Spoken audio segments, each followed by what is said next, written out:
सीखेंगे रेखाखंडों का मापन। चलिए पहले हम समझेंगे रेखा और रेखाखंड में क्या अंतर है। अगर हम कागज पर दो बिंदु बनाते हैं और इन्हें सबसे छोटे मार्ग से जोड़ते हैं तो हमें एक रेखाखंड यानी लाइन सेगमेंट प्राप्त होता है।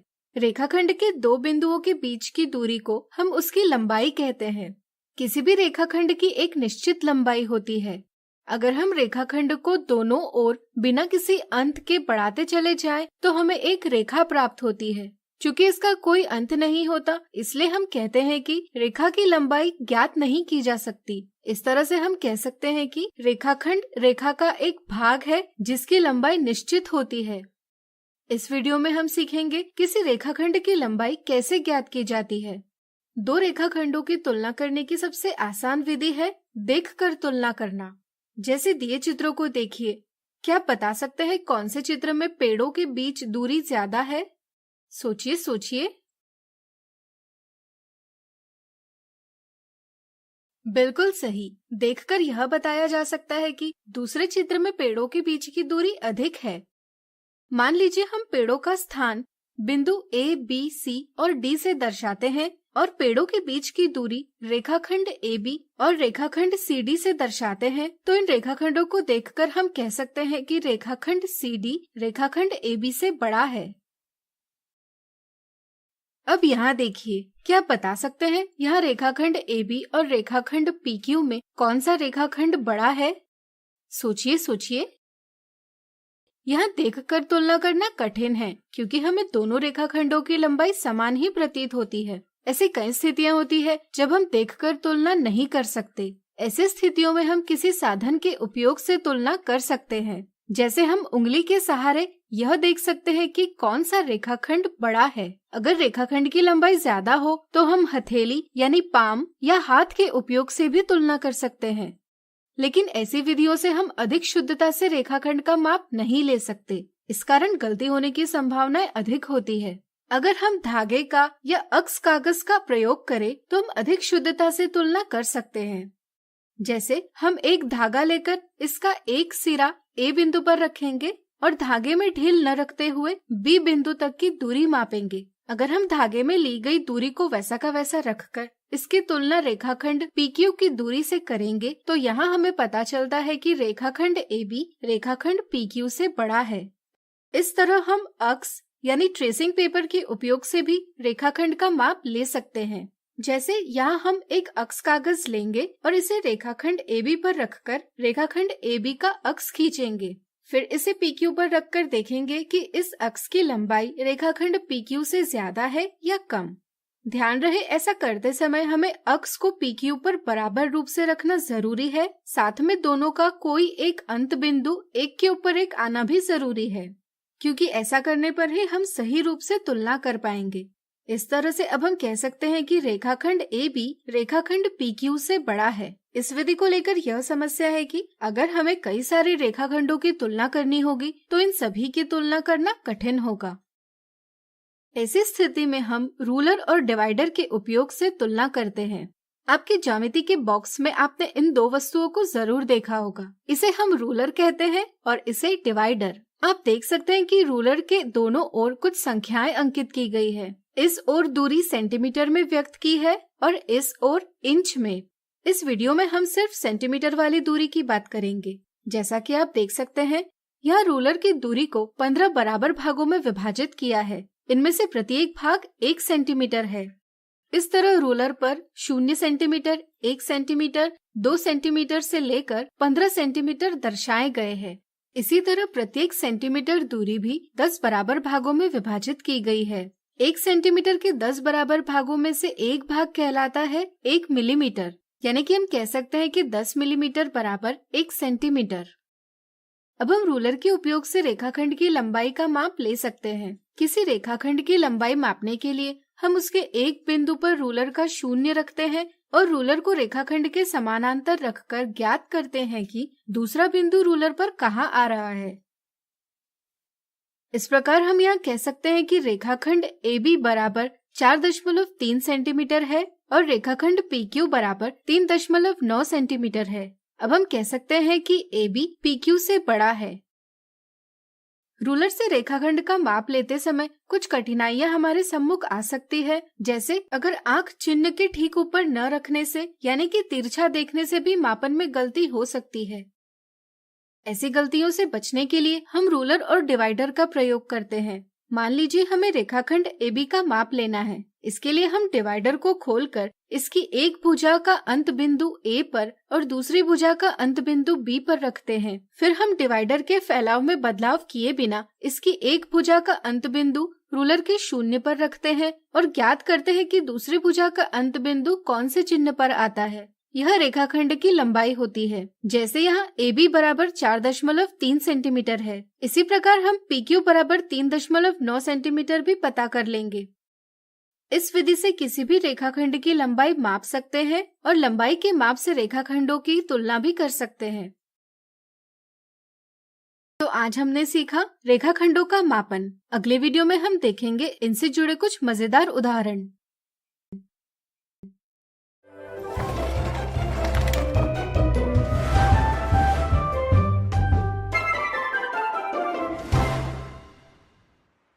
आज हम देखेंगे रेखाखंड के मापन से संबंधित उदाहरण।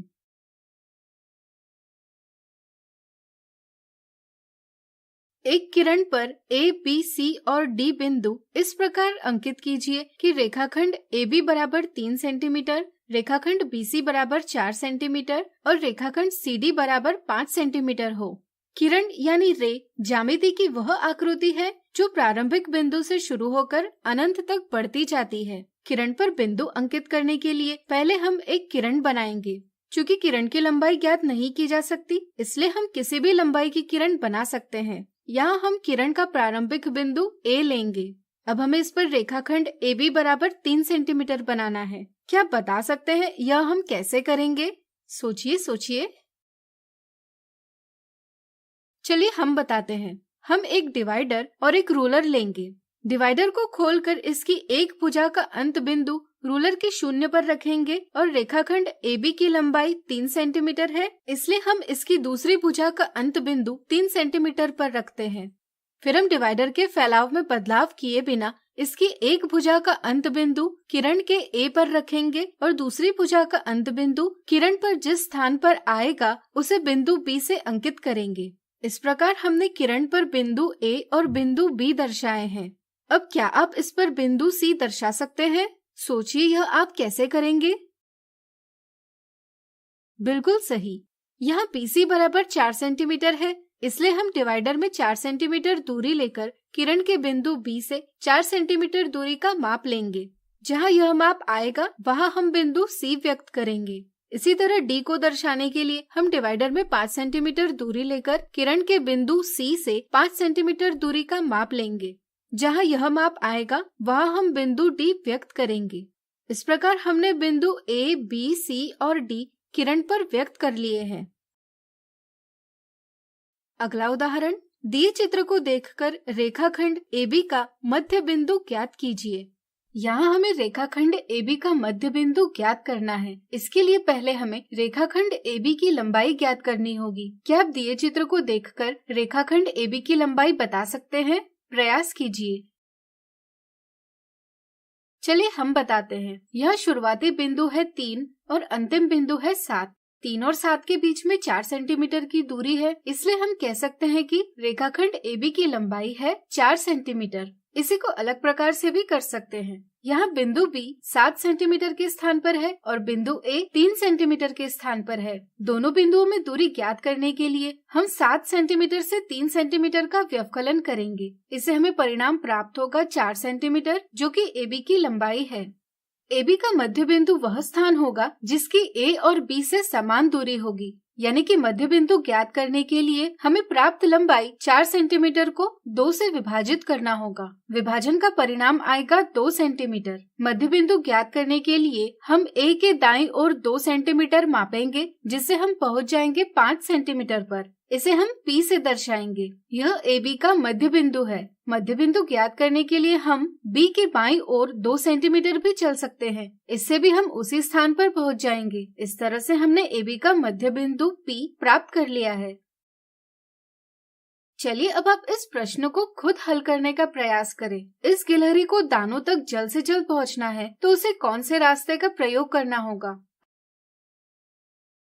आज हमने देखे रेखाखंड के मापन से संबंधित उदाहरण। अगली वीडियो में इनसे जुड़ी कुछ मिथ्या धारणाओं को दूर करेंगे।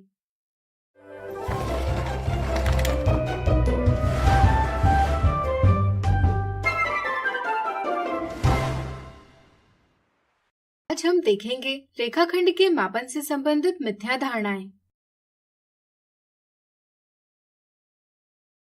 मिथ्या धारणा 1।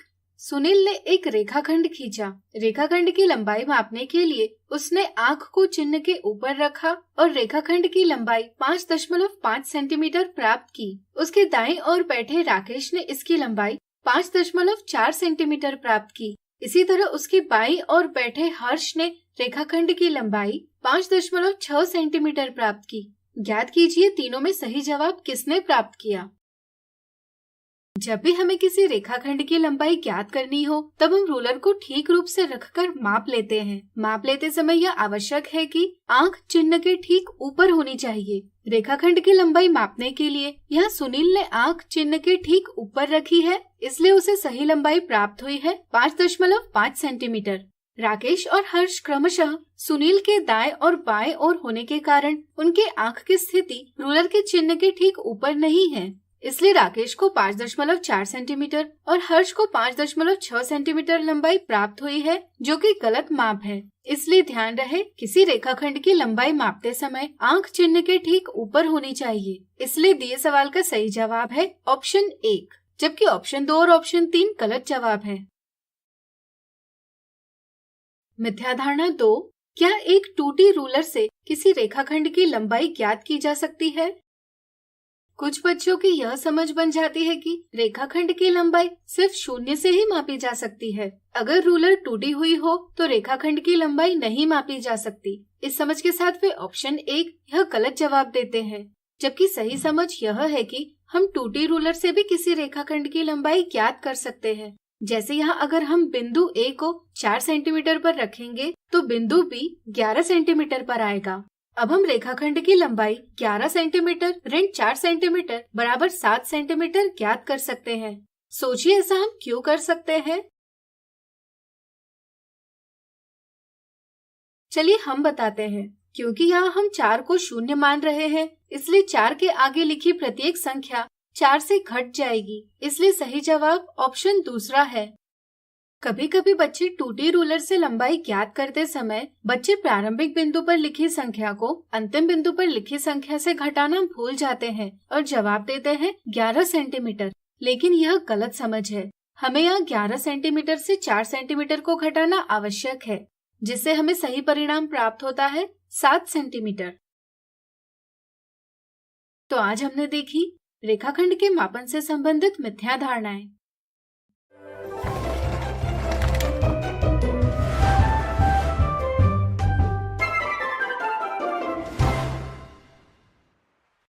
आज हम सीखेंगे कोण।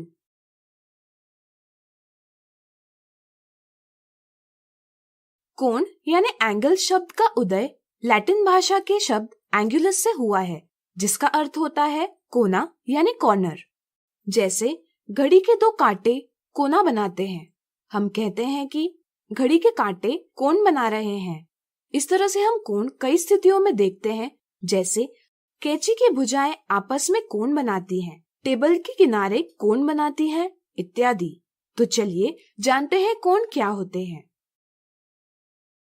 मान लीजिए एक कार सीधी रेखा में स्थान A से स्थान B पर जाती है, तो कार की स्थिति में परिवर्तन ज्ञात करने के लिए हम A और B के बीच की दूरी ज्ञात करते हैं। अब मान लीजिए घड़ी की एक सुई स्थान P से घूमते हुए स्थान Q पर जाती है। अगर हमें सुई की स्थिति में परिवर्तन ज्ञात करना होगा तो क्या इसके लिए P और Q के बीच की दूरी ज्ञात करना सही होगा? सोचिए। यह सही नहीं होगा, क्योंकि यह पूरी की पूरी सुई स्थान नहीं बदल रही है, बल्कि सुई का एक अंत एक स्थान पर निश्चित है, जबकि सुई का दूसरा अंत स्थान बदल रहा है। ऐसी स्थिति में हम कह सकते हैं कि सुई घूम रही है या इसे ही हम कहते हैं कि सुई घूर्णन कर रही है। ऐसी स्थितियों में बदलाव दर्शाने के लिए हमें कोण सहायता करते हैं। कोण हमें बताता है कि कोई वस्तु, जैसे यहाँ सुई, कितनी राशि से घूमी यानी रोटेट हुई है। यह राशि हम कोण के माप के रूप में व्यक्त करते हैं। अगर हम सुई की प्रारंभिक स्थिति को किरण यानी रे OA से दर्शाते हैं और घूमने के बाद की नई स्थिति को किरण OB से दर्शाते हैं, तो हम कह सकते हैं कि किरण OA कोण AOB से घूमकर किरण OB की स्थिति में आ गया है। इस तरह से किरण या रेखाखंड के घूर्णन यानी रोटेशन का माप कोण कहलाता है। या हम यह भी कह सकते हैं कि उभयनिष्ठ प्रारंभिक बिंदु वाली दो किरणों का एक दूसरे से झुकाव यानी इंक्लिनेशन का माप कोण कहलाता है। कोण बनाने वाली दो किरण उस कोण की भुजाएं यानी आर्म्स या साइड्स कहलाती हैं और दोनों किरणों का उभयनिष्ठ प्रारंभिक बिंदु शीर्ष यानी वर्टेक्स कहलाता है। कोण व्यक्त करने के लिए शीर्ष पर एक किरण से दूसरे किरण तक छोटा वक्र बनाया जाता है। शीर्ष के उपयोग से हम कोण को नाम दे सकते हैं। जैसे यहाँ शीर्ष है O, इसलिए हम कोण को कोण O इस प्रकार नाम दे सकते हैं। यहाँ यह चिन्ह कोण व्यक्त करता है। यहाँ एक ही प्रारंभिक बिंदु वाले 3 किरण हैं। जैसा कि आप देख सकते हैं, यह बिंदु O पर अलग अलग कोण बन रहे हैं।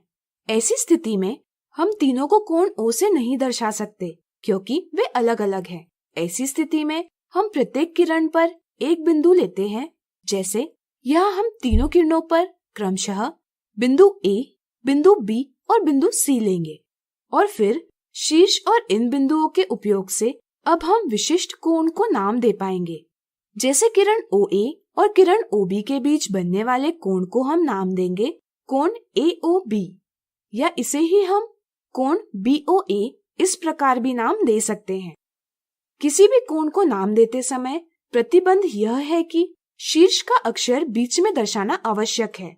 कोण AOB की ही तरह हम किरण OB और किरण OC के बीच के कोण को नाम देंगे कोण BOC या कोण COB। अब क्या आप बता सकते हैं किरण OA और OC के बीच बनने वाले कोण को क्या नाम दिया जाएगा? सोचिए सोचिए। बिल्कुल सही, इसका नाम होगा कोण AOC या कोण COA। इसे ही हम कोण O से भी दर्शाते हैं। इससे अब आपको कोण की अवधारणा समझ गई होगी। अब चलिए कोण की समझ को और आगे बढ़ाएं। किसी भी कोण से संबंधित 3 क्षेत्र यानी रीजन्स होते हैं। कोण की भुजाओं से बनने वाला भाग कहलाता है कोण की परिसीमा। कोण की परिसीमा के अंदर का भाग कहलाता है कोण का अभ्यंतर यानी इंटीरियर, और कोण की परिसीमा के बाहर का भाग कहलाता है कोण का बहिर्भाग। कोण के अभ्यंतर और उसकी परिसीमा एक साथ कोण का क्षेत्र कहलाते हैं। तो आज हमने सीखा कोण। अगले वीडियो में कुछ उदाहरणों से इसे और अच्छे से जानेंगे।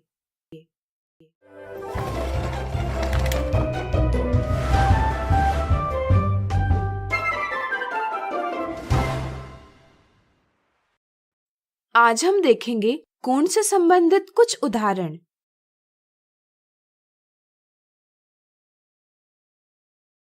दी आकृतियों में सबसे ज्यादा कोण यानी एंगल्स कौन सी आकृति में है? कोण मतलब कोना, इसलिए किसी आकृति में कितने कोण हैं यह पता करने के लिए हम उसके कोनों की संख्या प्राप्त करते हैं। यहाँ आकृति A में हम देखते हैं कि 6 कोने हैं, इसलिए इस आकृति में कुल 6 कोण हैं। इस तरह आकृति B में हम देखते हैं कि कुल 7 कोने हैं, इसलिए हम कह सकते हैं कि इस आकृति में कुल 7 कोण हैं। अब हम कह सकते हैं कि आकृति B में ज्यादा कोण हैं। अगला उदाहरण, नीचे दी गई आकृति में कोनों के नाम और प्रत्येक कोण के शीर्ष एवं भुजाएं लिखिए। उभयनिष्ठ प्रारंभिक बिंदु वाले 2 किरण यानी रे एक कोण बनाते हैं। दी आकृति में किरण AD और किरण AF कोण DAF बनाते हैं। इसे हम कोण FAD भी कह सकते हैं। कोण बनाने वाले दोनों किरणों को कोण की भुजाएं यानी आर्म्स या साइड्स कहते हैं। इस तरह से कोण DAF की भुजाएं हैं किरण AD और किरण AF।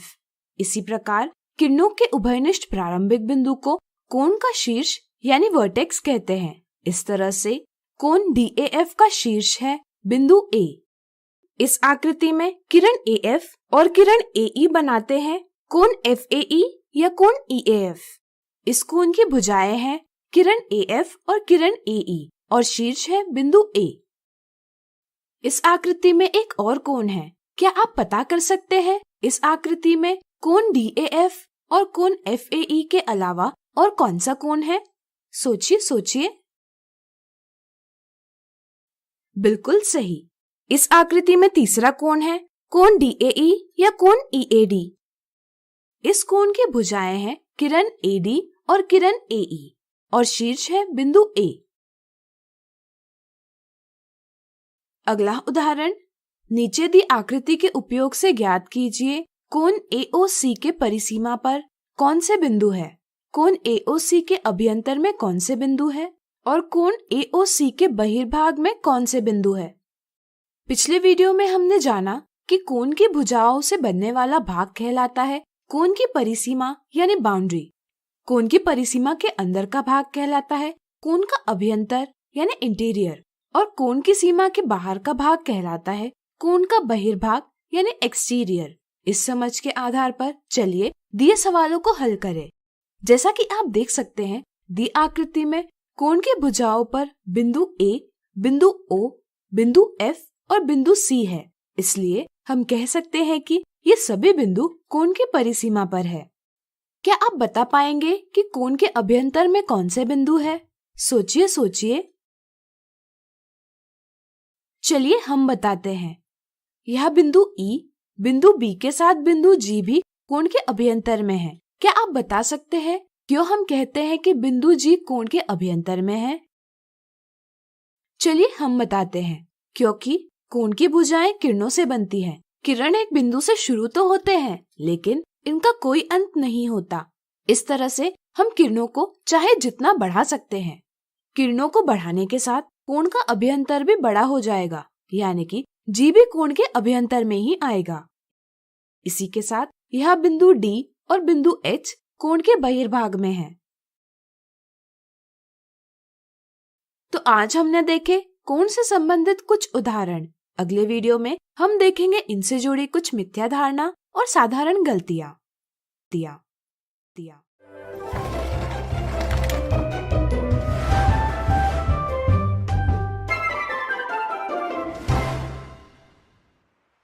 आज हम देखेंगे कोण से संबंधित मिथ्या धारणा और कुछ साधारण गलतियां।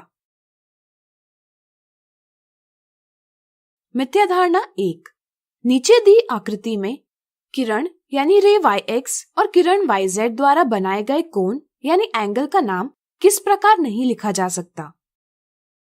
कुछ बच्चे सवाल को ठीक प्रकार से नहीं पढ़ते। जल्दबाजी में वे समझते हैं कि सवाल में दिए आकृति में कोण का नाम क्या है यह पूछा है, इसलिए वे कोण का ऑप्शन 1 यह जवाब देते हैं। यह एक गलत जवाब है। कुछ बच्चों को यह ज्ञात नहीं होता कि कोण XYZ को ही कोण ZYX इस प्रकार भी लिखा जा सकता है। वे सोचते हैं कि कोण का नाम कोण ZYX इस प्रकार लिखना सही नहीं है, इसलिए वे दिए सवाल का ऑप्शन 2 यह गलत जवाब देते हैं। सही समझ यह है कि दिए चित्र में दर्शाए कोण का नाम कोण XYZ, कोण ZYX या कोण Y इस प्रकार दिया जा सकता है। कोण का नाम देते समय यह ध्यान रखना जरूरी है कि शीर्ष का अक्षर बचे दोनों अक्षरों के बीच रहे। बीच का अक्षर हमें बताता है कि कौन से बिंदु पर कोण बन रहा है।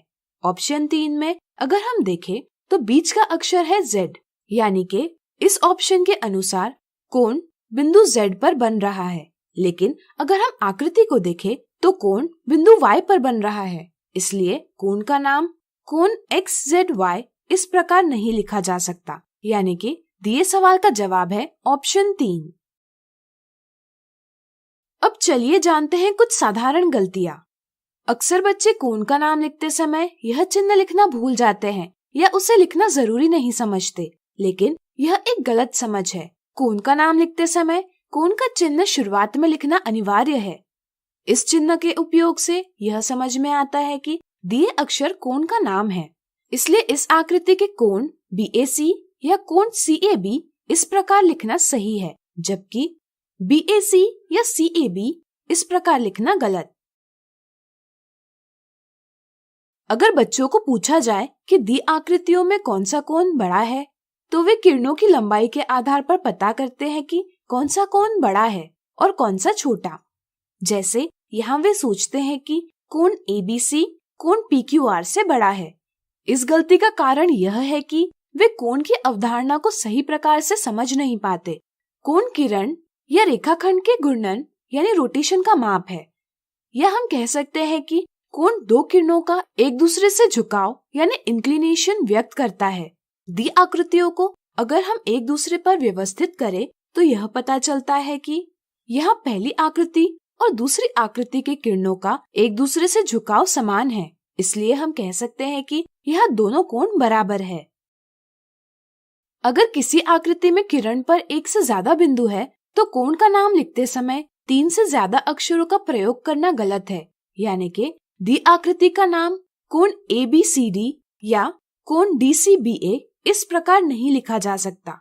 कोण के नाम में प्रत्येक किरण पर स्थित एक बिंदु का अक्षर और इनके बीच शीर्ष का अक्षर आना अनिवार्य है, यानी कि यहाँ कोण ACD, कोण BCD, कोण DCB या कोण DCA ये नाम सही है।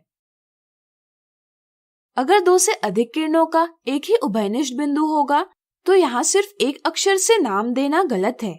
इससे हम कौन से कोण को नाम दे रहे हैं यह सही रूप से व्यक्त नहीं कर पाते।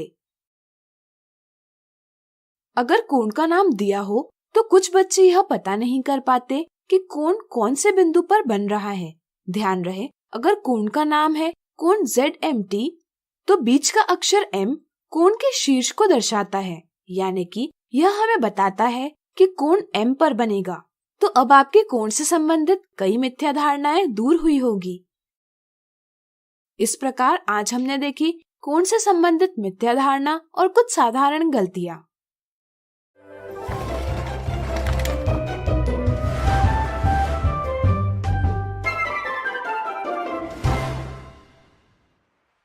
आज हम सीखेंगे कोणों का मापन।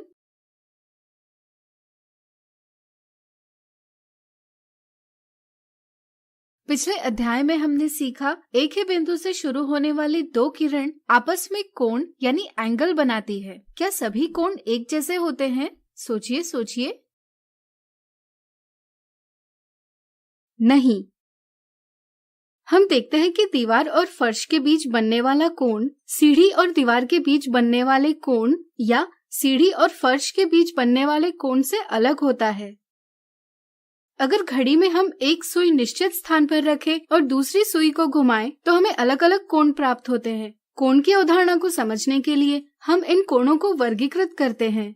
इन्हें वर्गीकृत करने के लिए हमें कोण कैसे नापते हैं यह ज्ञात होना जरूरी है। तो चलिए पहले हम जानेंगे कोणों का मापन।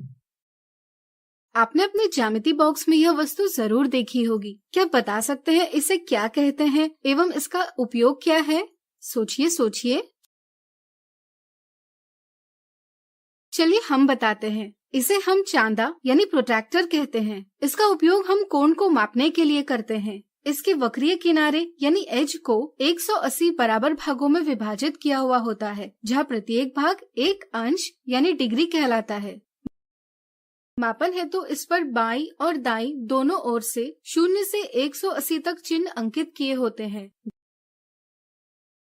जैसे हम लंबाई को मीटर में, वजन को किलोग्राम में मापते हैं, ठीक इसी प्रकार हम कोण को अंश यानी डिग्री में मापते हैं, जिसे इस चिन्ह से दर्शाया जाता है। जैसे इस कोण का माप 90 अंश है, जिसे हम 90 डिग्री इस प्रकार व्यक्त करते हैं। चांदे के उपयोग से हम 0 डिग्री से लेकर 180 डिग्री तक का माप ले सकते हैं। तो चलिए जानते हैं किसी कोण का माप कैसे ज्ञात किया जाता है।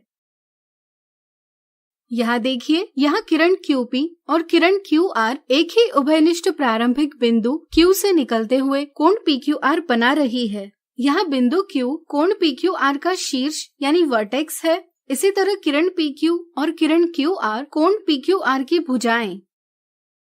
चलिए इस कोण का माप ज्ञात करें। सबसे पहले हम चांदे को इस प्रकार रखेंगे कि इसके सीधे किनारे का मध्य बिंदु कोण के शीर्ष Q पर आए। चांदे को हम इस प्रकार समायोजित यानी एडजस्ट करेंगे कि सीधे किनारे पर दर्शाई गई रेखा कोण के किसी एक भुजा को पूरा ढक ले। यहाँ हम इसे भुजा PQ पर व्यवस्थित करेंगे। भुजा PQ दर्शाती है 0 डिग्री कोण, इसलिए हम चांदे पर दर्शाई उस स्केल को पढ़ेंगे जिस पर PQ 0 डिग्री से व्यक्त होती है। इसी स्केल पर आगे बढ़ते हुए हम देखेंगे कि कोण की दूसरी भुजा कौन से चिन्ह को दर्शा रही है। जैसे यहाँ भुजा QR 45 की रेखा को ढक रही है, यानी कि यह 45 डिग्री को दर्शा रही है। इससे अब हम कह सकते हैं कि कोण PQR का माप है 45 डिग्री। गणित में इसे हम लिखते हैं कोण PQR बराबर 45 डिग्री। आज हमने सीखा कोणों का मापन। अगले वीडियो में हम सीखेंगे कोणों से संबंधित कुछ महत्वपूर्ण अवधारणाएं।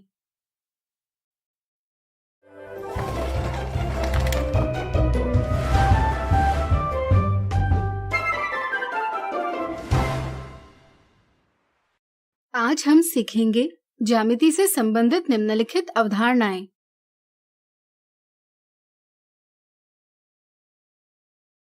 अब हमें कोण का माप लेना आ गया है, तो अब हम इसके उपयोग से कोण के विभिन्न प्रकार समझेंगे।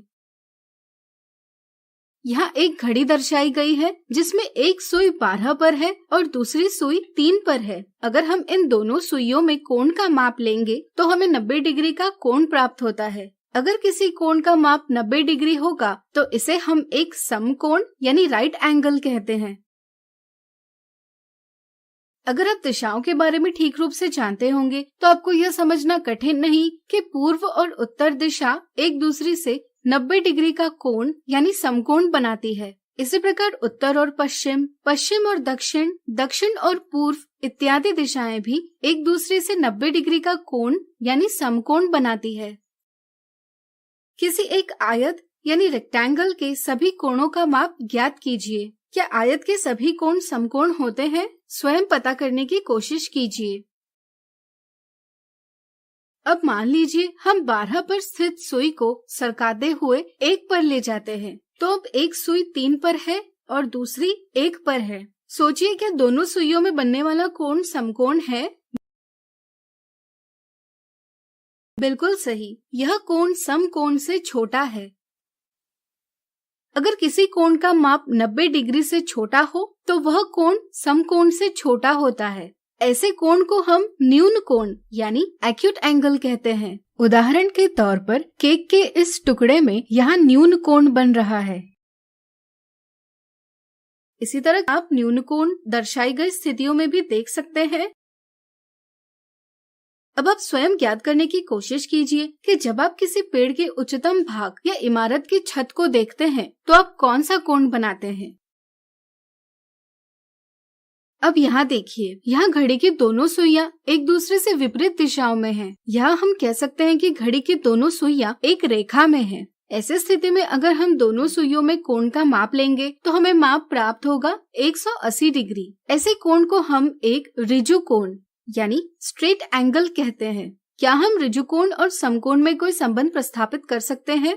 प्रयास कीजिए। आपने बिल्कुल सही सोचा, एक ऋजु कोण समकोण के 2 गुना होता है। हम ऋजु कोण कई स्थितियों में देखते हैं। इनमें से कुछ स्थितियां इस प्रकार है। अब यहाँ देखिए, यहाँ घड़ी की सुइयां समकोण से अधिक लेकिन ऋजु कोण से छोटा कोण बना रही है। ऐसे कोण को हम अधिक कोण यानी ऑब्ट्यूस एंगल कहते हैं। अधिक कोण के कुछ और उदाहरण इस प्रकार है। वीडियो रोककर इन पर विचार करें। अब मान लीजिए घड़ी की दोनों सुइयां एक स्थान पर है। इनमें से एक सुई हम उसी स्थान पर रखकर दूसरी सुई को घुमाते हुए अगर हम एक पूर्ण चक्कर लगाते हैं तो एक पूरा चक्कर एक घूर्णन यानी रिवॉल्यूशन कहलाता है। एक घूर्णन का कोण एक संपूर्ण कोण यानी कंप्लीट एंगल कहलाता है।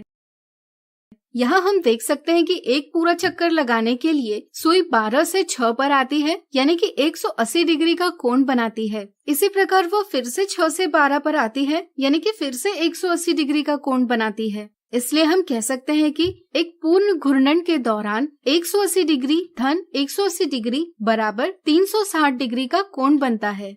इसलिए हम कह सकते हैं कि एक संपूर्ण कोण का माप 360 डिग्री होता है। इसी कारण से हम कहते हैं कि एक वृत्त 360 डिग्री कोण दर्शाता है। अगर एक वृत्त 360 डिग्री कोण दर्शाता है तो ज्ञात कीजिए आधा वृत्त और आधे से आधा वृत्त कौन से कोण व्यक्त करते हैं। इसे प्राप्त करने का प्रयास कीजिए। अब अगर हम यहाँ देखेंगे तो यहाँ दर्शाया गया कोण एक ऋजु कोण से बड़ा है लेकिन एक संपूर्ण कोण से छोटा है। ऐसे कोण को हम एक प्रतिवर्ती कोण यानी रिफ्लेक्स एंगल कहते हैं। प्रतिवर्ती कोण की कुछ स्थितियां इस प्रकार है। तो अब आपको कोण के विभिन्न प्रकार ठीक से समझ गए होंगे। इसी के साथ अब हम कोण से जुड़ी एक और अवधारणा को समझेंगे। मान लीजिए दो रेखाएं एक दूसरी को 90 डिग्री कोण में प्रतिच्छेद करती है। ऐसी रेखाएं एक दूसरे की लंब रेखाएं यानी परपेंडिकुलर लाइंस कहलाती है। इसे हम इस प्रकार लिखते हैं और पढ़ते हैं, रेखा AB रेखा PQ पर लंब है। इसके कुछ उदाहरण इस प्रकार है। मान लीजिए एक रेखाखंड यानी लाइन सेगमेंट AB रेखाखंड PQ पर लंब तो है, साथ ही साथ यह रेखाखंड PQ को दो बराबर भागों में भी विभाजित कर रहा है। ऐसी स्थिति को हम कहते हैं कि रेखाखंड AB रेखाखंड PQ का लंब समद्विय भाजक यानी परपेंडिकुलर बाइसेक्टर है। इस प्रकार आज हमने सीखा ज्यामिति से संबंधित निम्नलिखित अवधारणाएं। अगले वीडियो में इनसे संबंधित कुछ उदाहरण देखेंगे।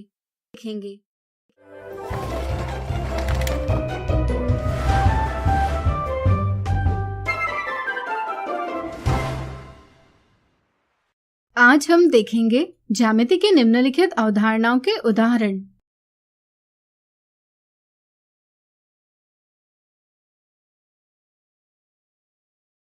निम्नलिखित आकृतियों को देखकर दर्शाए गए कोण का प्रकार ज्ञात कीजिए। इस वीडियो को रोककर पहले आप कोणों की पहचान कर कागज पर लिखिए और वीडियो से पता कीजिए कि आपने इन्हें सही प्रकार से पहचाना है या नहीं। यहाँ आकृतियों में निम्न कोण दर्शाए गए हैं।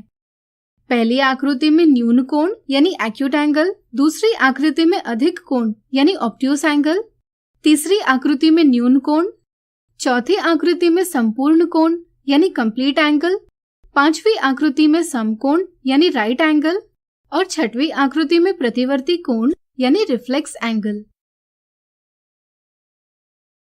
अगला उदाहरण, नीचे दर्शाई आकृति को देखकर कोण ABD का माप ज्ञात कीजिए। अगर हम कोण ABD को देखेंगे तो हमें पता चलता है कि बिंदु B इस कोण का शीर्ष है और AB और BD कोण की भुजाएं हैं। हम यह भी देखते हैं कि चांदे की सीधी किनारे पर दर्शाई गई रेखा कोण के भुजा AB को पूरा पूरा ढक रही है एवं चांदे की सीधी किनारे का मध्य बिंदु कोण के शीर्ष यानी वर्टेक्स B पर भी आ रहा है, यानी कि यहाँ चांदा कोण पर सही प्रकार से रखा गया है। अब चलिए कोण का माप लेते हैं। क्या आप बता सकते हैं कोण मापने के लिए यहाँ हमें कौन सी स्केल लेनी होगी, बाहर दर्शाई हुई या अंदर दर्शाई हुई? सोचिए सोचिए। बिल्कुल सही, हमें वह स्केल चुननी होगी जिससे भुजा AB चिन्ह 0 डिग्री से मिलती हो। चूँकि यहाँ भुजा AB बाहर वाली स्केल के 0 डिग्री से मिलती है, इसलिए हम बाहर वाली स्केल चुनेंगे। अब हम देखते हैं कि कोण की दूसरी भुजा बाहर वाली स्केल के 50 के आगे 5वें भाग को दर्शा रही है, यानी कि यह 55 को दर्शा रही है। इसलिए हम कोण का माप लिखेंगे 55 डिग्री। इस तरह से हम कह सकते हैं कि कोण ABD बराबर 55 डिग्री। अगला उदाहरण, रेखाखंड AC रेखाखंड DE पर लंब यानी परपेंडिकुलर है और वे दोनों बिंदु B पर प्रतिच्छेदन करते हैं। कोण ABD का माप ज्ञात कीजिए। अगर हम कोण ABE के अभ्यंतर यानी इंटीरियर में बिंदु P लेते हैं तो कोण ABP का प्रकार ज्ञात कीजिए। चूँकि रेखाखंड AC रेखाखंड DE पर लंब है, इसलिए वे दोनों 90 डिग्री का कोण बनाते हैं।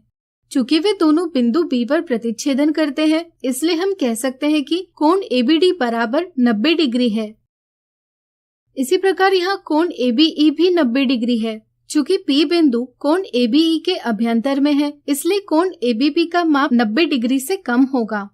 अगर कोण का मान समकोण यानी 90 डिग्री से कम हो तो वह एक न्यून कोण होता है, इसलिए यहाँ कोण ABP एक न्यून कोण है।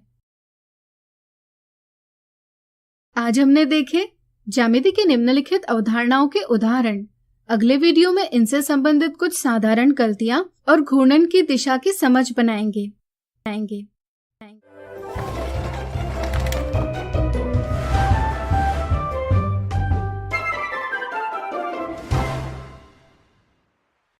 आज हम देखेंगे ज्यामिति की निम्नलिखित अवधारणाओं से संबंधित साधारण गलतियां और घूर्णन की दिशा की अवधारणा। साधारण गलती 1, कुछ बच्चों की यह समझ होती है कि कोण का माप उसकी भुजाओं की लंबाइयों पर निर्भर करता है। जैसे यहाँ 2 कोण दर्शाए हैं। अगर बच्चों को पूछा जाए कि इनमें से बड़ा कोण कौन सा है तो वे जवाब देते हैं कोण PQR, क्योंकि इसकी भुजाएं बड़ी है। लेकिन यह एक गलत समझ है। अगर हम दोनों कोणों को एक के ऊपर एक व्यवस्थित करेंगे तो हमें ज्ञात होगा कि दोनों कोणों का माप बराबर है। या फिर हम चांदे के उपयोग से दोनों कोणों का माप लेकर भी पता कर सकते हैं कि दोनों कोण समान हैं। इसलिए ध्यान रहे, कोणों की तुलना कोणों के माप के आधार पर की जाती है, न कि भुजाओं की लंबाइयों के आधार पर। साधारण गलती 2, कुछ बच्चे कोण का माप लेते समय चांदे का मध्य बिंदु तो कोण के शीर्ष पर रखते हैं, लेकिन चांदे की सीधी किनारे पर दर्शाई रेखा को कोण की भुजा पर ठीक तरह से रखना भूल जाते हैं। कुछ बच्चे चांदे पर दर्शाई रेखा को भुजा पर रखने के स्थान पर चांदे के किनारे को ही समायोजित यानी एडजस्ट करने की गलती करते हैं। इन दोनों गलतियों से कोण का माप गलत प्राप्त होता है। इसलिए ध्यान रहे, मध्य बिंदु के साथ चांदे की सीधी किनारे पर दर्शाई रेखा को कोण की भुजा पर ठीक तरह से रखना भी जरूरी है। इससे कोण का सही माप प्राप्त होता है। साधारण गलती 3, जब बच्चे कोण का माप लिखते हैं तो बच्चे माप के साथ अंश को दर्शाना नजरअंदाज कर देते हैं। याद रहे, अंश यानी डिग्री कोण की इकाई है, इसलिए कोण के माप के साथ इसे व्यक्त करना आवश्यक है।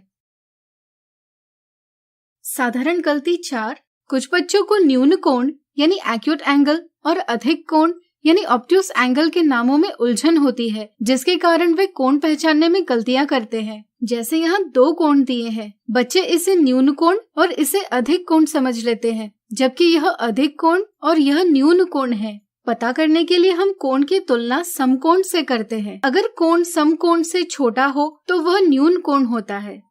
अगर कोण समकोण से बड़ा हो तो वह अधिक कोण होता है। इसी के साथ घूर्णन की दिशा यानी डायरेक्शन ऑफ रोटेशन की अवधारणा को समझें। जब हम घूर्णन यानी किसी चीज के घूमने की क्रिया को बताते हैं तो अक्सर हमें घूमने की दिशा बताना आवश्यक हो जाता है। इसके लिए हम घड़ी में घूम रही सुइयों की दिशा का प्रयोग करते हैं।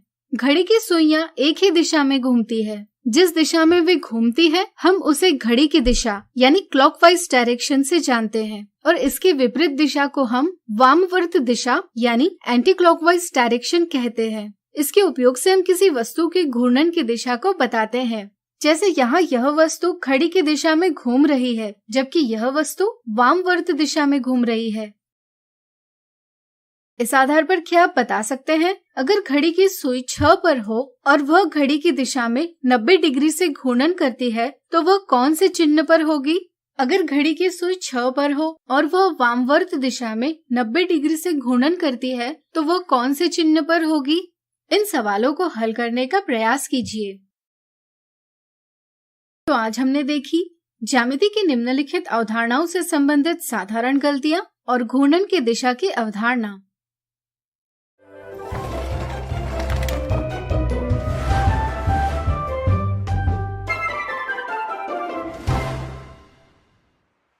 हम सीखेंगे त्रिभुजों का वर्गीकरण।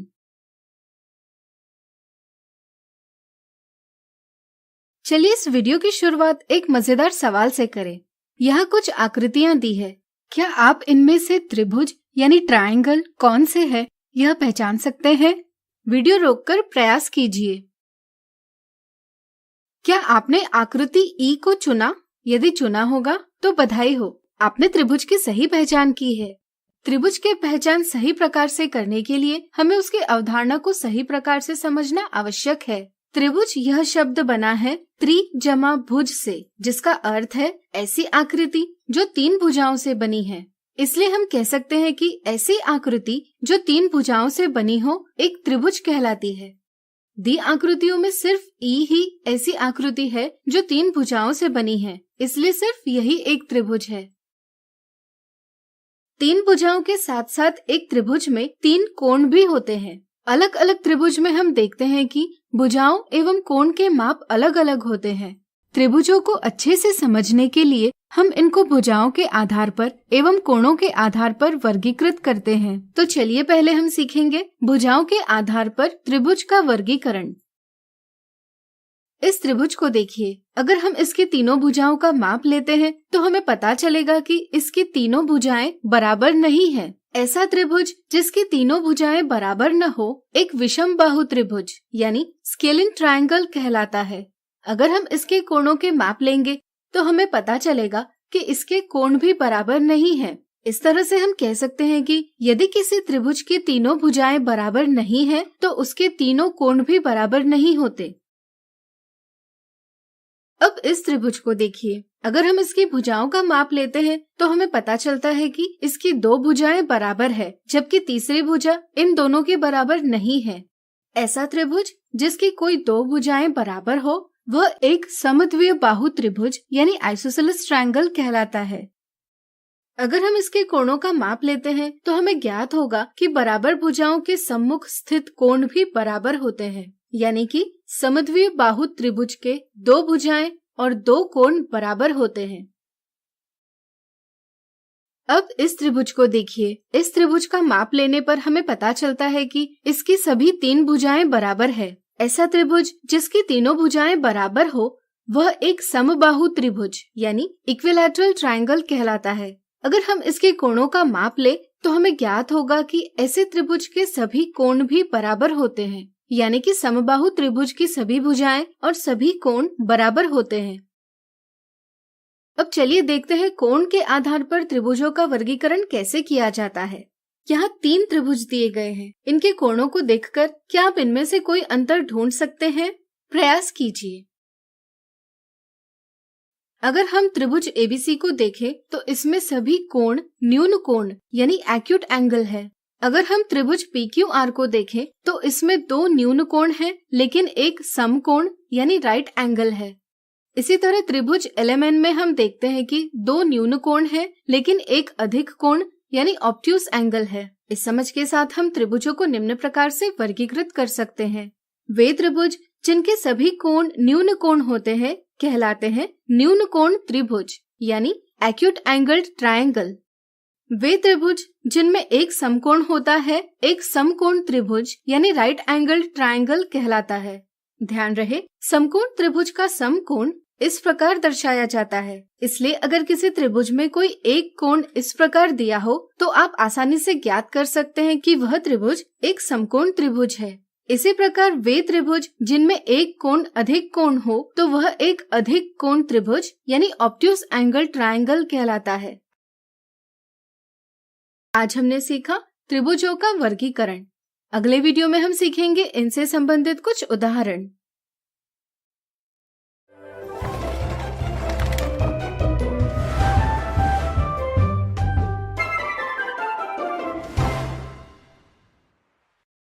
आज हम देखेंगे त्रिभुजों के वर्गीकरण से संबंधित उदाहरण।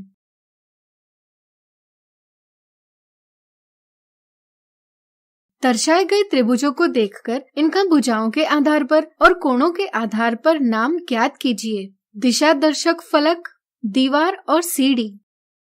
पहली आकृति में एक दिशा दर्शक फलक दर्शाया है। इसमें हमें तीनों भुजाएं बराबर प्रतीत होती है, इसलिए भुजाओं के आधार पर हम कह सकते हैं कि यह एक समबाहु त्रिभुज यानी इक्विलैटरल ट्रायंगल है। इसी प्रकार यहाँ हम देख सकते हैं कि सभी कोण समकोण से छोटे यानी न्यून कोण प्रतीत हो रहे हैं, इसलिए कोणों के आधार पर हम कह सकते हैं कि यह एक न्यून कोण त्रिभुज यानी एक्यूट एंगल्ड ट्रायंगल है।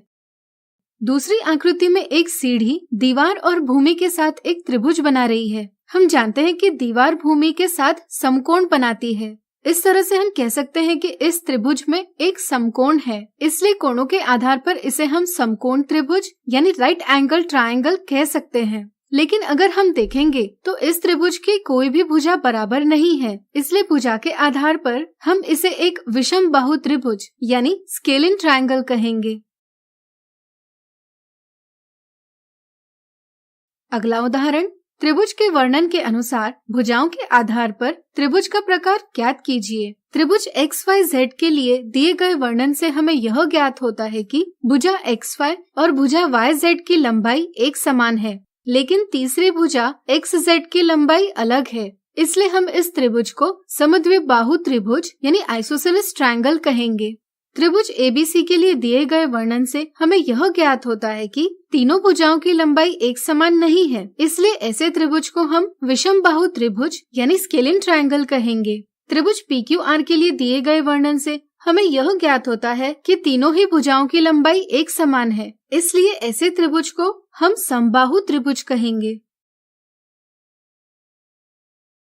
अगला उदाहरण, त्रिभुज के वर्णन के अनुसार कोणों के आधार पर त्रिभुज का प्रकार पहचानिए। त्रिभुज LMN के लिए दिए गए वर्णन से यह ज्ञात होता है कि त्रिभुज के कोण L, कोण M और कोण N सभी कोण समकोण यानी 90 डिग्री से छोटे हैं, इसलिए हम इस त्रिभुज को न्यून कोण त्रिभुज यानी एक्यूट एंगल ट्रायंगल कहेंगे।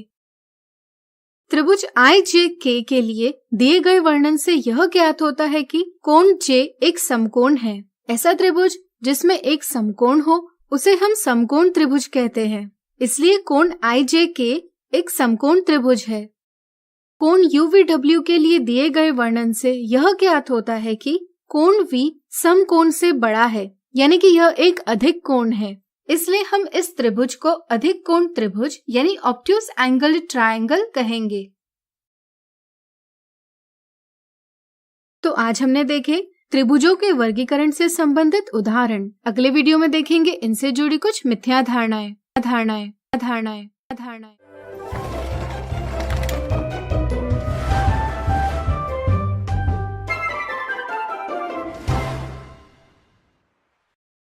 त्रिभुजों के वर्गीकरण से संबंधित कुछ मिथ्या धारणाएं।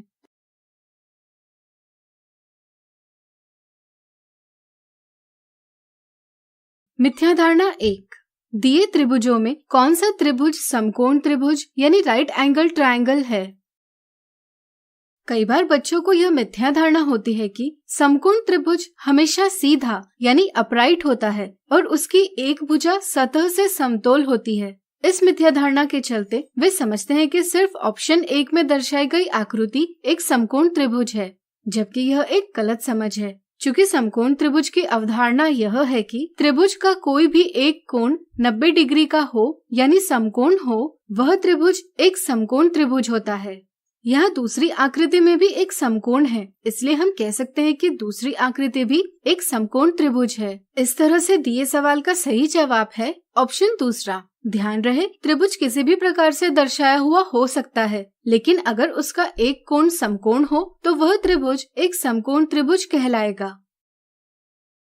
मिथ्या धारणा 2, रीता और मीना दिए त्रिभुज का प्रकार ज्ञात कर रहे थे। रीता की समझ से दिया गया त्रिभुज एक न्यून कोण त्रिभुज यानी एक्यूट एंगल ट्रायंगल है, जबकि मीना की समझ से दिया गया त्रिभुज एक अधिक कोण त्रिभुज यानी ऑब्ट्यूस एंगल ट्रायंगल है। ज्ञात कीजिए कौन सही है।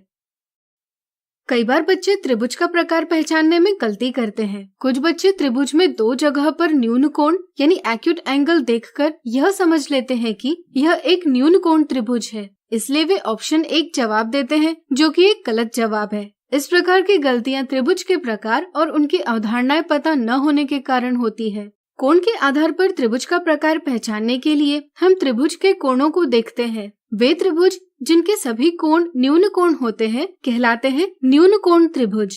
वे त्रिभुज जिनमें एक समकोण यानी राइट एंगल होता है एक समकोण त्रिभुज कहलाता है। इसी प्रकार वे त्रिभुज जिनमें एक कोण अधिक कोण यानी ऑब्ट्यूस एंगल हो तो वह एक अधिक कोण त्रिभुज कहलाता है। इस तरह से यहाँ हम देखते हैं कि इस त्रिभुज में कोण ABC बराबर 115 डिग्री है, जो कि एक अधिक कोण है। इसलिए यह त्रिभुज एक अधिक कोण त्रिभुज है, यानी कि सही जवाब है ऑप्शन दूसरा। तो आज हमने देखी त्रिभुजों के वर्गीकरण से संबंधित कुछ मिथ्या धारणाएं।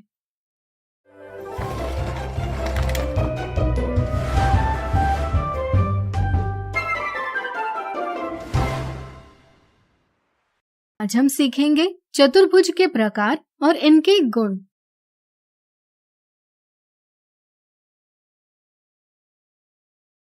सबसे पहले हम चतुर्भुज यानी क्वाड्रिलैटरल का अर्थ समझेंगे।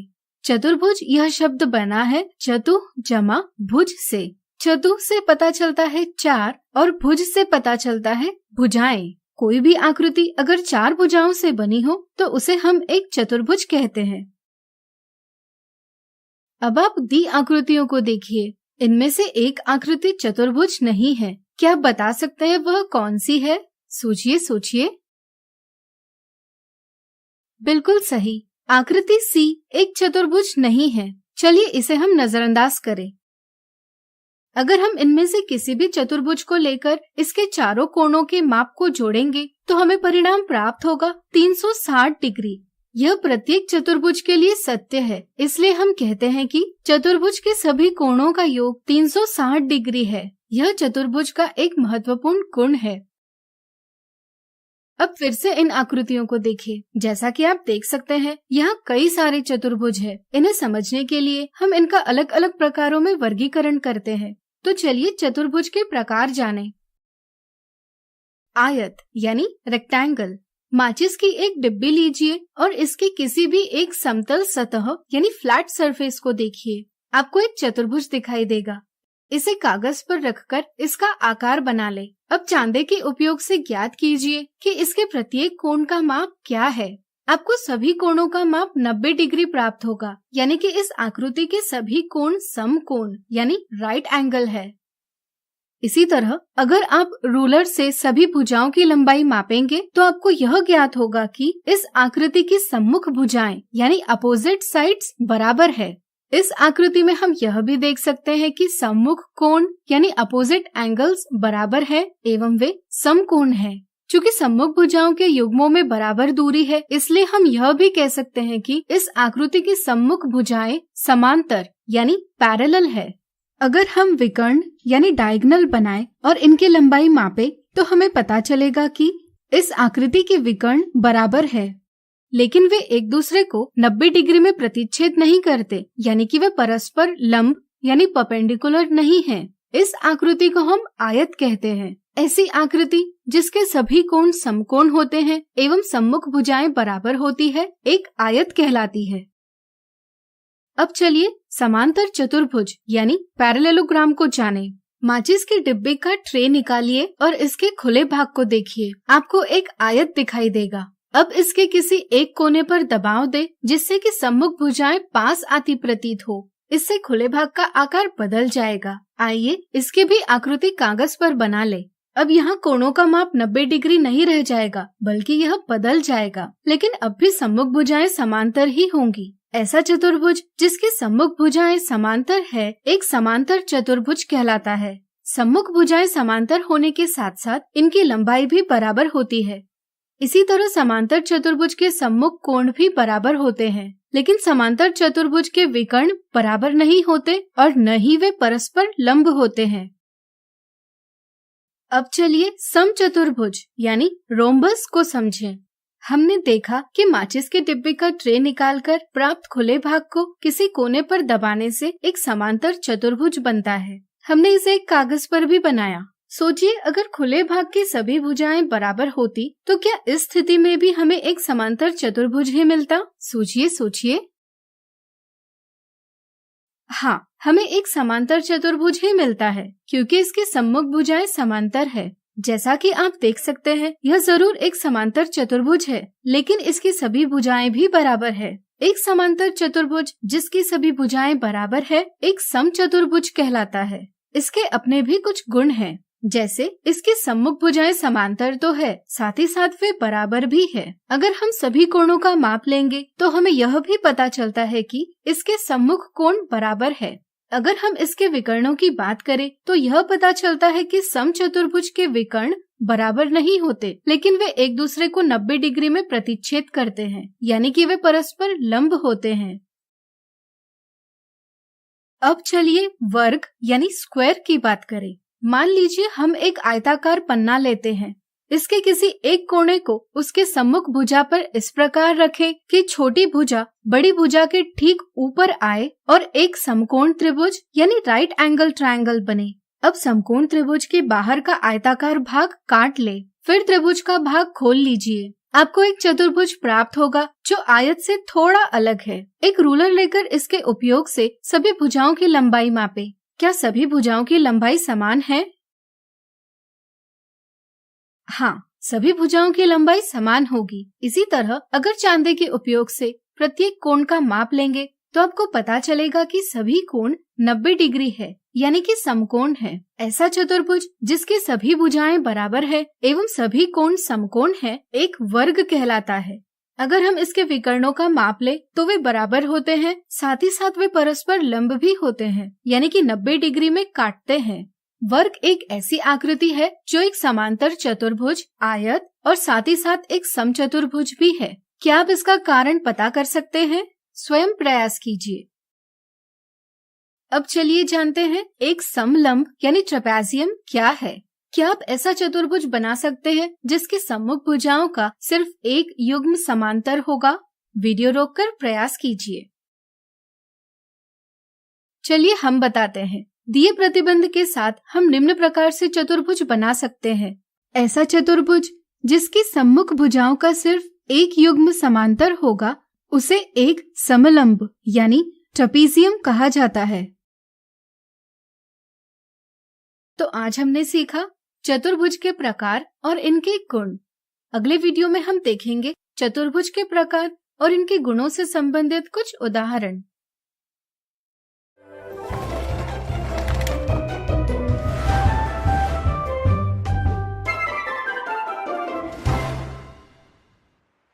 देखेंगे चतुर्भुज के प्रकार और इनके गुणों से संबंधित कुछ उदाहरण।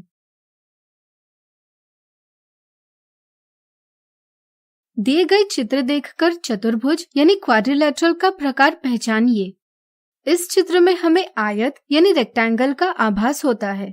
इस चित्र में वर्ग यानी स्क्वायर का आभास होता है। अब आप सोचिए इस चित्र में कौन से चतुर्भुज का आभास होता है? सोचिए। चलिए हम बताते हैं। इसमें एक समांतर चतुर्भुज यानी पैरेललोग्राम का आभास होता है। इसी तरह इसमें एक आयत का आभास होता है। इसमें एक समचतुर्भुज यानी रोम्बस का आभास होता है। इसमें एक आयत का आभास होता है। इसमें एक समलंब यानी ट्रेपेजियम का आभास होता है और इसमें एक समचतुर्भुज का आभास होता है। अगला उदाहरण। अमन को वर्तमान पत्र में एक पहेली मिली। उस पहेली में लिखा था, मैं एक चतुर्भुज हूँ जिसकी कोई भी भुजा समान नहीं है और सिर्फ दो सम्मुख भुजाएं समांतर है। ज्ञात कीजिए मैं कौन हूँ। आइए हम इस पहेली का हल ढूंढते हैं। यहाँ पहेली से पता चलता है कि दिया आकार एक चतुर्भुज है। यह अतिरिक्त जानकारी यह दी है कि इस चतुर्भुज की कोई भी भुजा समान नहीं है और सिर्फ दो सम्मुख भुजाएं समांतर है। चलिए इस जानकारी के आधार पर एक चतुर्भुज बनाएं। सबसे पहले हम दो सम्मुख भुजाएं बनाएंगे जो कि समांतर हो लेकिन उनकी लंबाई समान न हो। फिर हम बची हुई दो भुजाओं को जोड़ेंगे। इससे एक आकृति बनेगी। बताइए यह कौन सा चतुर्भुज है? बिल्कुल सही, यह एक समलंब है। अगर आपको गुण ज्ञात है तो आपको आकृति बनाना आवश्यक नहीं। आप गुणों के आधार पर भी बता सकते हैं कि यह एक समलंब है। अगला उदाहरण। दिए प्रतिबंधों के आधार पर कौन से चतुर्भुज बनाए जा सकते हैं? एक चतुर्भुज जिसकी सम्मुख भुजाओं का कम से कम एक युग्म समांतर है, सम्मुख भुजाओं की लंबाई समान है और विकर्ण परस्पर लंब है। चतुर्भुज के संदर्भ में यहाँ हमें पहली बात पता चलती है कि उस चतुर्भुज की सम्मुख भुजाओं का कम से कम एक युग्म समांतर होना चाहिए। क्या आप बता सकते हैं कौन कौन से चतुर्भुजों में सम्मुख भुजाओं का कम से कम एक युग्म समांतर होता है? सोचिए। सही सोचा। यह वर्ग, आयत, समांतर चतुर्भुज, समचतुर्भुज और समलंब के लिए सत्य है। अब दूसरी बात यह है कि सम्मुख भुजाओं की लंबाई भी समान होनी चाहिए। क्या आप बता सकते हैं कि वर्ग, आयत, समांतर चतुर्भुज, समचतुर्भुज और समलंब इनमें से कौन से चतुर्भुज में सम्मुख भुजाओं की लंबाई समान होती है? सोचिए सोचिए। बिल्कुल सही। वर्ग, आयत, समांतर चतुर्भुज, समचतुर्भुज इन सभी में सम्मुख भुजाओं की लंबाई समान होती है, लेकिन समलंब में सम्मुख भुजाओं की लंबाई समान नहीं होती। अब हमारे पास 4 चतुर्भुज बचे हैं। अब तीसरी बात यह है कि उस चतुर्भुज के विकर्ण लंब बनाते हैं। अगर हम देखें तो वर्ग, आयत, समांतर चतुर्भुज, समचतुर्भुज ये चारों चतुर्भुज विकर्ण बनाते हैं, लेकिन आयत और समांतर चतुर्भुज के विकर्ण लंब नहीं बनाते। इससे हमें यह पता चलता है कि दी गई जानकारी सिर्फ वर्ग और समचतुर्भुज के लिए ही सत्य है। इसलिए इस सवाल का सही जवाब है वर्ग और समचतुर्भुज। तो आज हमने देखे चतुर्भुज के प्रकार और इनके गुणों से संबंधित कुछ उदाहरण। अगले वीडियो में हम देखेंगे चतुर्भुज के प्रकारों से संबंधित कुछ साधारण गलतियां।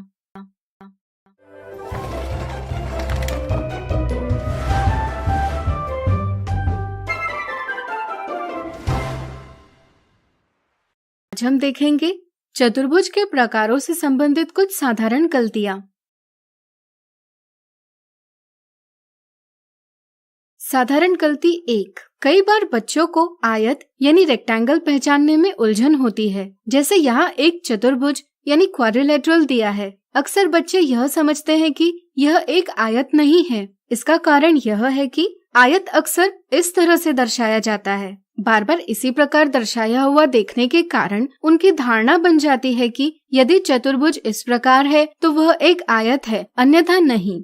चूँकि यह आकृति उनके समझ के आयत जैसी नहीं है, इसलिए वे समझते हैं कि यह एक आयत नहीं है। सही समझ है कि आयत की सम्मुख भुजाएं यानी अपोजिट साइड्स समांतर यानी पैरेलल और बराबर होती है और सभी कोण समकोण यानी राइट एंगल होते हैं। इस समझ के साथ हम अलग अलग प्रकार से आयत बना सकते हैं। यहाँ हम देख सकते हैं कि दी आकृति में आयत के सभी गुण हैं, इसलिए यह एक आयत है। साधारण गलती 2।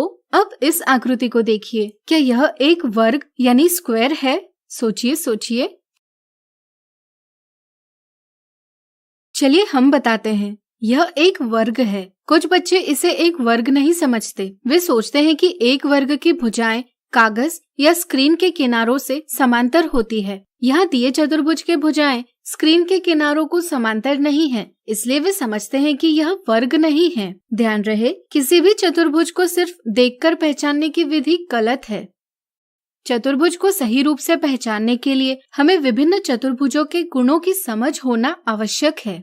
जैसे यहाँ हम देखते हैं कि सभी भुजाएं बराबर है, सम्मुख भुजाएं समांतर है एवं सभी कोण समकोण है, इसलिए हम कह सकते हैं कि यह एक वर्ग है। इसलिए किसी भी चतुर्भुज की गुणों से पहचान करना सही है। साधारण गलती 3। क्या एक वर्ग एक आयत भी है? सोचिए सोचिए।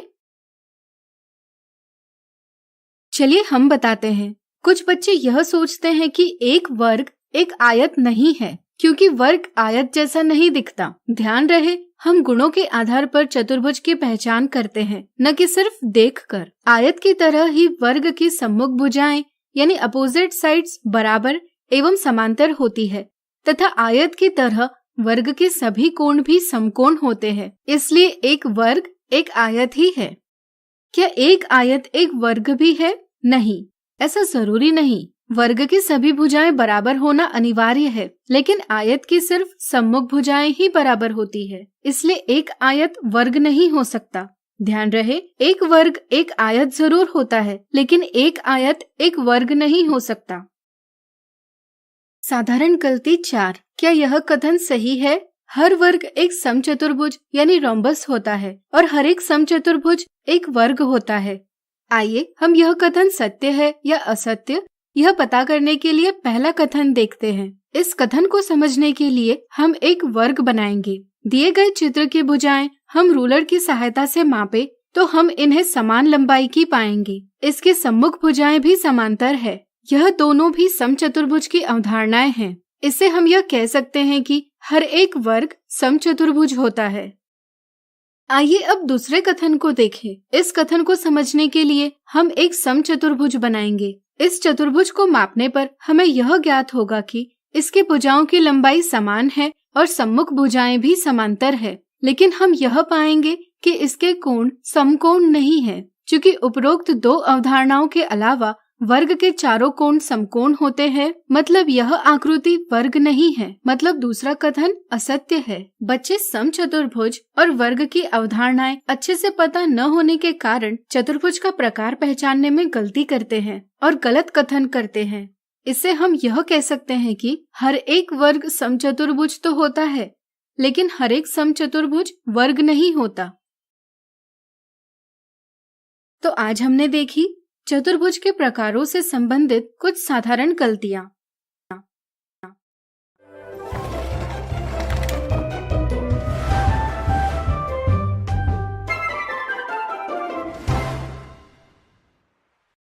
आज हम सीखेंगे त्रिविमीय आकार, घन, घनाभ, प्रिज्म, पिरामिड।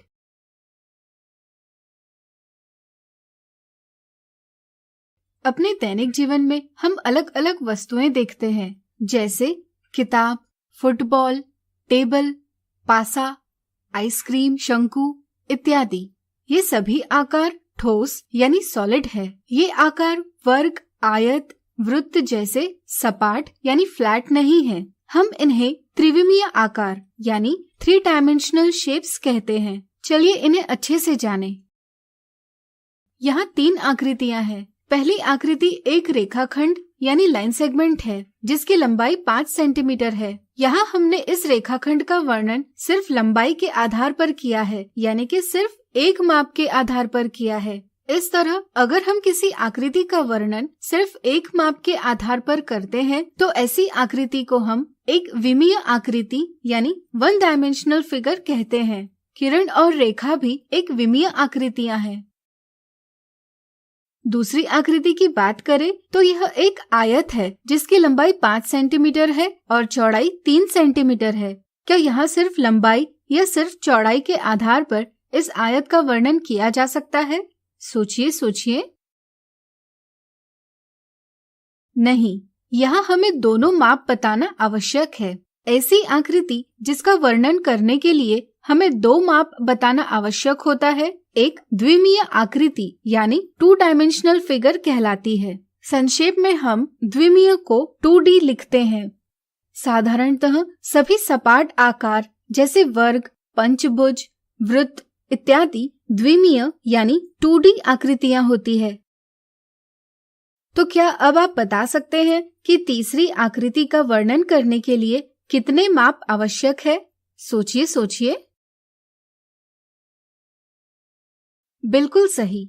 यह आकृति एक घनाभ यानी क्यूबॉइड है, जिसका वर्णन करने के लिए हमें लंबाई चौड़ाई के साथ साथ ऊंचाई का भी माप बताना आवश्यक है। ऐसी आकृति जिसका वर्णन करने के लिए हमें 3 माप बताना आवश्यक है, एक त्रिविमीय आकृति यानी 3 डायमेंशनल फिगर कहलाती है। संक्षेप में हम त्रिविमीय को 3D लिखते हैं। साधारणतः सभी ठोस आकार जैसे घन यानी क्यूब, प्रिज्म इत्यादि त्रिविमीय यानी 3D आकृतियां होती है। चलिए कुछ त्रिविमीय आकारों के बारे में जानें। घनाभ। एक माचिस की डिबिया लेकर क्या आप बता सकते हैं यह कितने सपाट क्षेत्रों से बनी है? प्रयास कीजिए। चलिए हम बताते हैं। आप देख सकते हैं कि यह सपाट क्षेत्र 1, 2, 3, 4, 5 और 6। इस प्रकार माचिस की डिबिया 6 सपाट क्षेत्रों से बनी है। किसी ठोस आकार के ऊपरी सपाट क्षेत्र उसके फलक यानी फेसेस कहलाते हैं। इसलिए घनाभ में कुल 6 फलक है। अब किन्हीं 2 फलकों के प्रतिच्छेदन पर देखिए। यहाँ आपको एक रेखाखंड बनता दिखाई देगा। फलक जिन रेखाखंडों पर मिलते हैं वे उस ठोस आकार के किनारे यानी एजेस कहलाते हैं। अगर यहाँ हम देखें तो घनाभ के कुल 12 किनारे हैं। इसी तरह जब किसी ठोस आकार के 3 किनारे एक बिंदु पर मिलते हैं तो उसे एक शीर्ष यानी वर्टेक्स कहते हैं। तो क्या आप बता सकते हैं एक घनाभ में कितने शीर्ष होते हैं? प्रयास कीजिए। चलिए हम बताते हैं। यह शीर्ष है 1, 2, 3, 4, 5, 6, 7 और 8। घनाभ का आकार एक ईंट, अलमारी, पेटी, टेबल इन वस्तुओं में देखा जा सकता है। इस प्रकार की कुछ और वस्तुएं ज्ञात करने की स्वयं कोशिश कीजिए। अब आइए देखते हैं एक घन क्या है। एक घनाभ की लंबाई, चौड़ाई और ऊंचाई बराबर कर दी जाए तो हमें एक घन प्राप्त होता है, यानी कि एक घनाभ जिसके सभी किनारे बराबर हो एक घन कहलाता है। उदाहरण के लिए आपने खेलने के लिए पासा यानी डाइस का प्रयोग जरूर किया होगा। यह एक घन है। इसी प्रकार देख सकते हैं कि रूबिक क्यूब, आइस क्यूब इत्यादि घन आकार के होते हैं। घनाभ की ही तरह घन के 6 फलक, 12 किनारे और 8 शीर्ष होते हैं। क्या आपने अपने विज्ञान की प्रयोगशाला में इस आकार की वस्तु देखी है? याद कीजिए। यह एक प्रिज्म है। प्रिज्म एक ठोस आकार होता है जिसके 2 फलक सर्वसम यानी आइडेंटिकल एवं समांतर होते हैं। इन 2 फलकों में एक आधार और दूसरा ऊपरी सिरा कहलाता है। इन 2 फलकों के अलावा प्रिज्म के अन्य फलक समांतर चतुर्भुज यानी पैरेललोग्राम होते हैं। प्रिज्म को आधार के आकार पर नाम दिया जाता है। जैसे इस प्रिज्म का आधार त्रिभुजाकार है, इसलिए यह एक त्रिभुजाकार प्रिज्म यानी ट्रायंगुलर प्रिज्म है। आप देख सकते हैं कि इस प्रिज्म के 5 फलक, 9 किनारे और 6 शीर्ष है। इसी तरह इस प्रिज्म का आधार वर्गाकार हो तो ऐसे प्रिज्म वर्गाकार प्रिज्म यानी स्क्वायर प्रिज्म कहलाते हैं। तो बताइए, अगर प्रिज्म का आधार आयताकार हो तो ऐसे प्रिज्म को हम क्या कहेंगे? सोचिए। बिल्कुल सही, इसे हम कहेंगे आयताकार प्रिज्म यानी रेक्टेंगुलर प्रिज्म। इजिप्ट के प्रसिद्ध पिरामिड के चित्र आपने जरूर देखे होंगे। यदि आप ध्यान से देखेंगे तो आपको इनका आकार इस प्रकार दिखाई देगा। जैसा कि आप देख सकते हैं, इस आकार में आधार किसी भी बहुभुज के आकार का हो सकता है, लेकिन शेष फलक त्रिभुजाकार होते हैं। ऐसी आकृति को हम एक पिरामिड कहते हैं। प्रिज्म की तरह हम आधार के आकार से पिरामिड को नाम देते हैं। जैसे इस पिरामिड का आधार त्रिभुजाकार है, इसलिए यह एक त्रिभुजाकार पिरामिड है।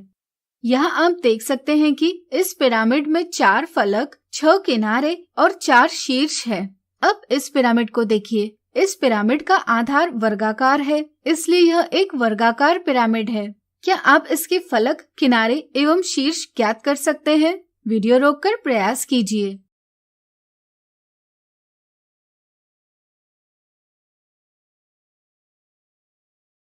अब यहाँ देखिए, ये है बेलन यानी सिलेंडर, ये है शंकु यानी कोन और ये है गोला यानी स्फीयर।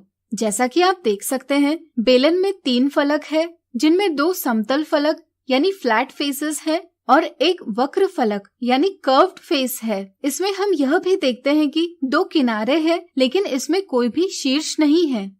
शंकु में 2 फलक है, जिनमें एक समतल फलक और एक वक्र फलक है। इसी प्रकार इसमें एक शीर्ष है और एक किनारा भी है। गोले की बात करें तो इसका एक फलक होता है, लेकिन इसे किनारा और शीर्ष नहीं होते। तो आज हमने सीखा त्रिविमीय आकार, घन, घनाभ, प्रिज्म, पिरामिड। अगले वीडियो में कुछ उदाहरणों से इन्हें और अच्छे से जानेंगे।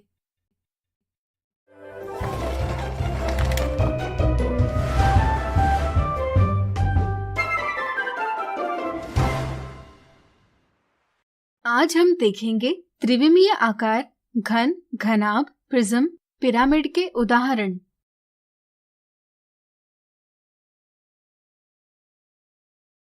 नीचे दिए ठोस आकारों में से प्रत्येक का त्रिविमीय आकार यानी 3D शेप पहचानिए।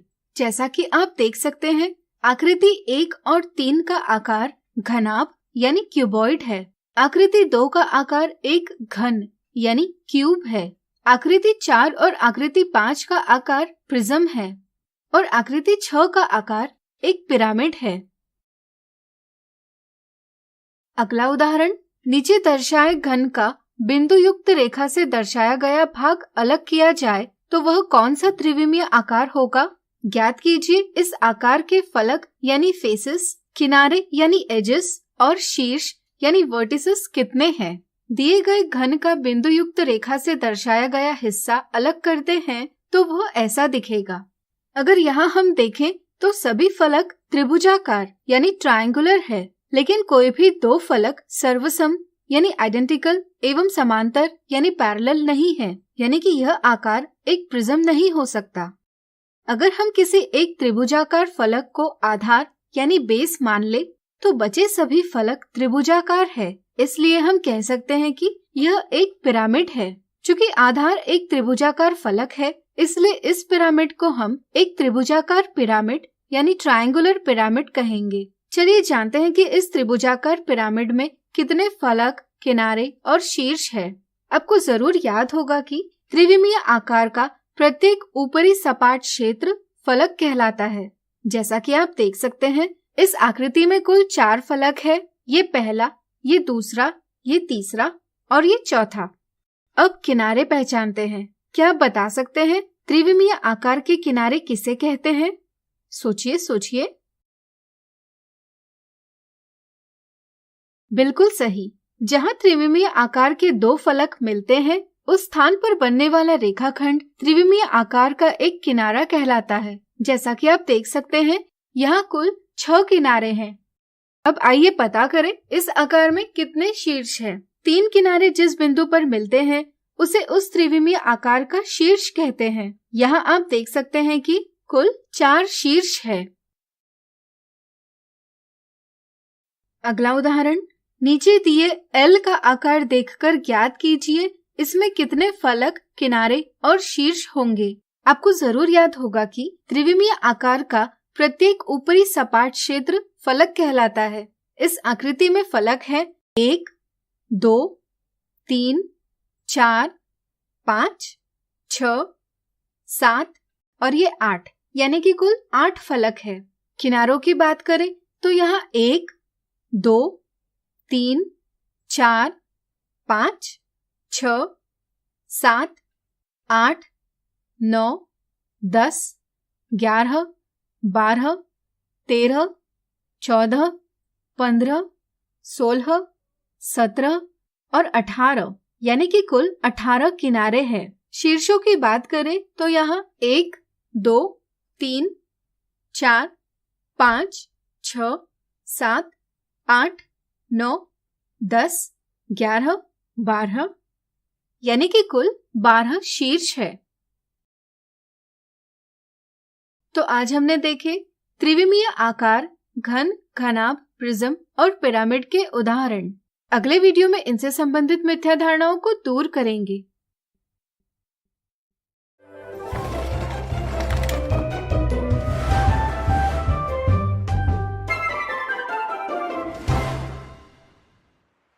आज हम देखेंगे निम्नलिखित त्रिविमीय आकारों से संबंधित कुछ मिथ्या धारणाएं। मिथ्या धारणा 1, नीचे दर्शाए त्रिविमीय आकारों यानी 3D शेप्स में प्रिज्म पहचानिए। कई बार बच्चों को यह मिथ्या धारणा होती है कि सिर्फ उन्हीं त्रिविमीय आकारों को प्रिज्म कहा जाता है जिनके आधार फलक यानी फेसेस त्रिभुजाकार होते हैं।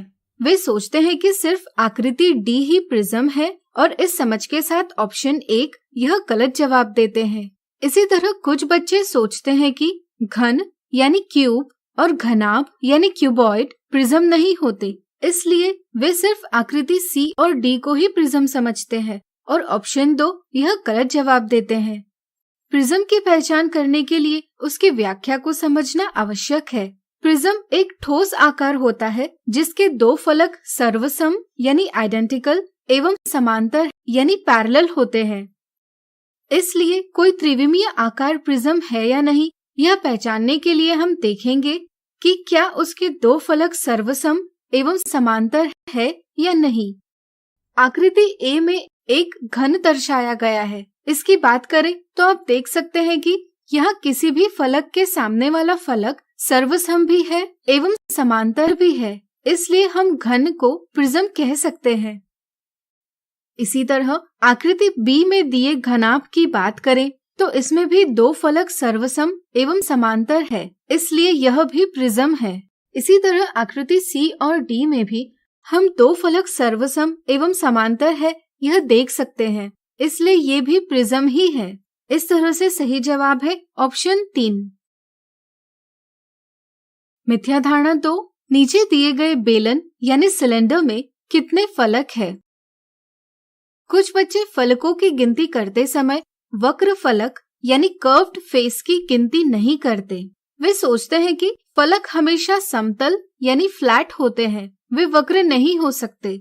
इस समझ के साथ वे सोचते हैं कि बेलन में सिर्फ 2 फलक होते हैं और इस समझ के साथ ऑप्शन 1 यह गलत जवाब देते हैं। सही समझ है कि फलक वक्र भी हो सकता है, जैसे एक बेलन का वक्र भाग या शंकु यानी कोन का वक्र भाग भी फलक ही है। इस प्रकार बेलन में कुल 3 फलक है, 2 समतल फलक और 1 वक्र फलक, यानी कि सही जवाब है ऑप्शन 2। क्या आप बता सकते हैं शंकु में कितने फलक है? सोचिए सोचिए। बिल्कुल सही, शंकु में 2 फलक होते हैं, एक समतल फलक और एक वक्र फलक। मिथ्या धारणा 3, एक दिन अध्यापक ने ब्लैक बोर्ड पर नीचे दर्शाई आकृति बनाई और बच्चों को इसका आकार पहचानने के लिए कहा। इस पर विपुल ने जवाब दिया, यह एक त्रिभुज है। निशा ने जवाब दिया, यह एक प्रिज्म है। और प्रतीक ने जवाब दिया, यह एक पिरामिड है। तो बताइए किसने सही जवाब दिया? कुछ बच्चों को त्रिभुजाकार पिरामिड यानी ट्रायंगुलर पिरामिड और त्रिभुज यानी ट्रायंगल में उलझन होती है। इस उलझन के कारण वे दिए आकार को एक त्रिभुज समझ लेते हैं। इससे वे समझते हैं कि विपुल ने सही जवाब दिया है और ऑप्शन 1 का चयन करते हैं, लेकिन यह एक गलत जवाब है। कुछ बच्चों को प्रिज्म और पिरामिड की समझ में उलझन होती है। वे दी आकृति को एक प्रिज्म समझ लेते हैं और निशा के जवाब को सही मान लेते हैं। इस समझ के साथ वे ऑप्शन 3 का चयन करते हैं, लेकिन यह भी गलत जवाब है।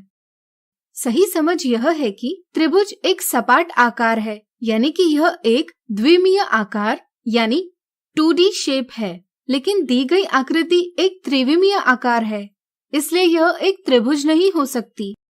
प्रिज्म एक ठोस आकार होता है जिसके 2 फलक सर्वसम एवं समांतर होते हैं। यहाँ कोई भी 2 फलक समांतर नहीं है, इसलिए यह आकार एक प्रिज्म नहीं है।